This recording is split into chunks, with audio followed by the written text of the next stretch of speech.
Ayan mga sisilab, may nag-send na naman sa akin ng ayan yan siya. Mga scammer po yan, yung mga nag-send. So paano siya i-erase? Ganito po ang gawin natin. Po yung gagawin natin, pindutin natin yung tatlong dot. Tapos turn off notification about this photo. And then pindutin ulit yung tatlong dot. Remove this notification. Huwag niyong anuhin yan mga sisilab. Huwag niyong pindutin talaga yan. Pinindot nyo yan, yung notification na yan, mawawala yung nyo, yung page nyo. So ang gagawin nyo mga sisilab, huwag niyong titingnan kahit i-click nyo, huwag nyong i-click talaga yun.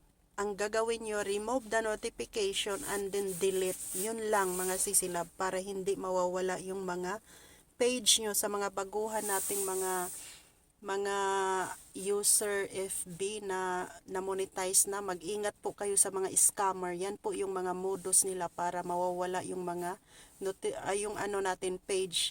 Kasi yung mga iba dyan, ayaw nilang maghirap. Gusto nila yung mang-agaw ng mga may page na monetize na. Kaya mag-ingat po tayong lahat. Lalo na sa mga baguhan dyan na hindi nila alam, akala nila si FB ang nagpadala ng notification, yun pala mga scammer yan.